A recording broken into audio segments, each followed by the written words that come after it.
Galicia, Spain, 2002. A young mother vanishes. It's the kind of story, it just sends chills down your spine, you know? And it's not just a missing person case. This is a story about, well, about the darkness that can hide, you know, right there under the surface of what seems like completely normal, ordinary lives. A story about manipulation, about delusion, and the dangerous power of silence. Yeah, and at the heart of this really unsettling story, we have the disappearance of Vanessa Lorente and the woman who is, well, she becomes completely inseparable from Vanessa's fate, Isabel Marcos Becerra. So let's dive into what we've got. We're talking about, let me see, testimonies, court evidence, psychological reports, the works. We are going to untangle these events, figure out what led to this awful tragedy, and then try to wrap our heads around, well, the roles that psychology and the community played in this really disturbing case. And you know what I find really fascinating here is that, of course, Vanessa's story is absolutely tragic, no doubt, but it's actually Isabel's psyche, her mind, and then the reactions of the people around her. That's what gives us the most compelling look into, human behavior, how people think. Absolutely. So who is Vanessa Lorente? Well, we know she was only 20 years old, a single mother, and let's face it, facing a really tough situation. The court documents paint this picture of a young woman who's just struggling to provide for her baby, her infant son, and she's depending a lot on the kindness of friends like Rosa for housing, for support, just to get by. Yeah, imagine that, 20 years old, Yeah. a single mom. And on top of that, you're dealing with the aftermath of an abusive relationship. Yeah. And the system's not exactly known for offering a lot of support, is it? It's almost like a recipe for vulnerability, a situation just ripe for exploitation by someone exactly like Isabel. And exploit, she did. Her need to be a mother, to be a mom, it consumed her. The testimonies, they show that, and it was like this intense, almost like an obsession. We're talking about a woman who, get this, had faked being pregnant multiple times. She even went as far as wearing cushions under her clothes to make it look real. See, and that right there, that detail, that sets off alarm bells for me from a psych perspective. That kind of behavior, it can mean infectious psychosis. And just so you know what I mean, imagine someone who's so convinced by their own version of reality, their own reality that's completely twisted, that they pull other people into it without even realizing it. So you're saying, with Isabel, her desire for a baby, could it have been so distorted, so messed up, that the people around her, their perception actually changed? Definitely possible. And it makes you wonder, how does someone get away with such a blatant lie? And for so long, why didn't anyone question it? But what's even more unsettling, even creepier, is how this deep desire, this need, it went from a personal delusion to, well, a calculated plan. And guess who the target was? Vanessa and her newborn son. Because she didn't just go around saying, oh, I'm pregnant again. She got close to Vanessa, offered to help, to be a support. She wanted Vanessa to see her as a trusted friend. And the whole time she's manipulating everything, every little thing to get closer to the baby. It's almost like watching a predator stalking its prey, carefully planning each and every move. And here's the really disturbing part. She didn't just manipulate Vanessa, she even convinced her own partner, Angel, that, are you ready for this? That Vanessa's newborn baby was his. Wait, hold on. She convinced her partner that a newborn baby was actually his, and he just, went along with it. Yep, he did. In fact, he even tried to, get this, officially register the baby as his own. Can you believe that? Talk about embracing a lie. I mean, that level of acceptance, that willingness to just ignore, completely obvious things that don't add up, that says a lot about how insidious manipulation can be. Yeah. How it can really worm its way in. Okay, now that is really unsettling. It's like the whole community got, infected by this shared delusion, this fantasy. And what about her parents? They had to know a baby just poof, appeared in their home. And this baby, it wasn't, biologically theirs. How could they not question that? And this is where things get even darker, those court documents. Yeah. Yeah, they show that Vanessa's body, they eventually found it. And it wasn't, hidden away somewhere remote. It was buried on Isabel's parents' property. You're kidding, buried on their property. So they not only just accepted this whole lie about the baby, they were involved in hiding a murder. It's chilling, isn't it? Makes you think, what was going on there? Was it blind loyalty? Yeah. A parent's love no matter what their daughter had done? Or were they scared? Or, and this is a scary thought, did they slowly, over time, get sucked into her web of manipulation? Did they actually believe her, or were they protecting their own secret? These questions, they get to the heart of why this whole case is so disturbing. It's like the community's silence, whether it was out of fear or denial or even some messed up sense of loyalty, whatever it was, it allowed this whole tragedy to happen. It's a scary reminder that sometimes the biggest threat, the scariest thing, isn't the person actually committing the crime. It's the people standing by, silently watching it happen, enabling it. The silent bystanders.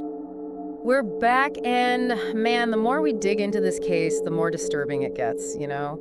Last time we were talking about a community completely silent and a family that seemed to be totally tangled up in a web of, well, straight up deceit.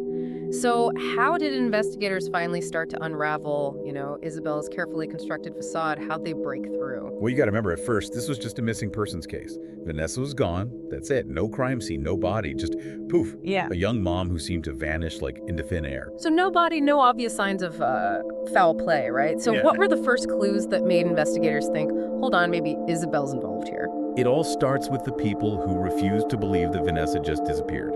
Case closed. Her friends. They were convinced that something bad had happened, and they would not give up on finding out the truth. And thank goodness they didn't, because their insistence that Vanessa would never just leave her baby, that's what finally got investigators to take a closer look at Isabel. Remember from the testimonies, Vanessa's friend, Fina. She remembered those shoes, those really distinct shoes, like a little seahorse on them. She had seen Isabel wearing them. And that little detail, that tiny thing, that's what changes everything in this investigation. Because when the police questioned Isabel, you know what she said? That she barely knew Vanessa. Said their paths had hardly crossed. But, and this is where those court documents are so important, they tell us that the investigators, they had a hunch, and they searched Isabel's place. And you know what they found? The shoes. Those same shoes Fina described, just sitting there in Isabel's closet. And that's where Isabel's story starts to fall apart. That's the first crack in her facade.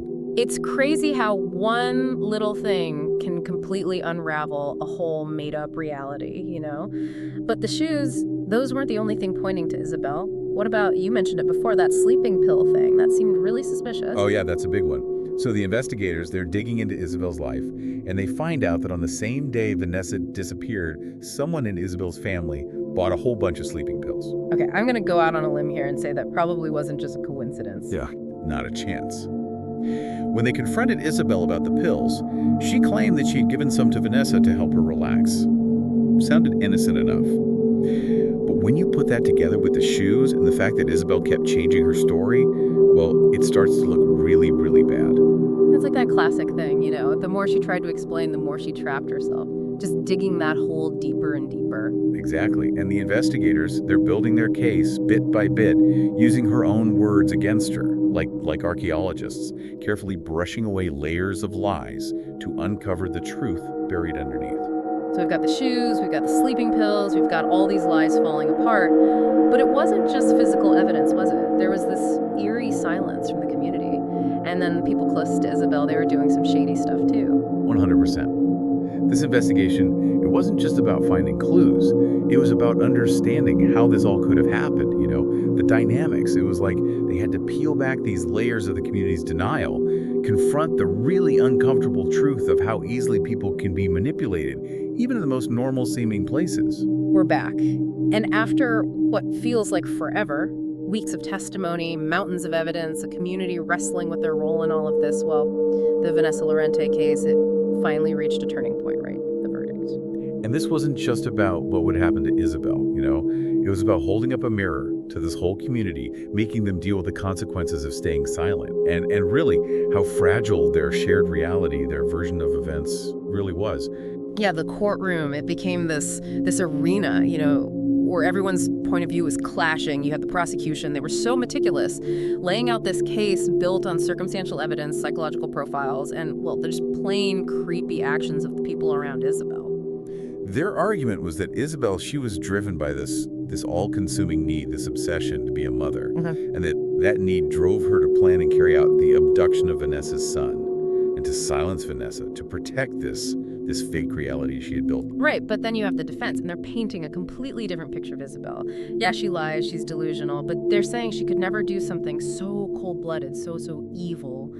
Their argument was that the prosecution, they were just speculating. They didn't have any real proof. They were basically saying that, in a way, Isabel was a victim too. a victim of her own messed up reality. It's two sides of the same coin, right? Yeah. And the jury. Well, they're stuck with this impossible task of separating the truth from the lies, the facts from the fiction.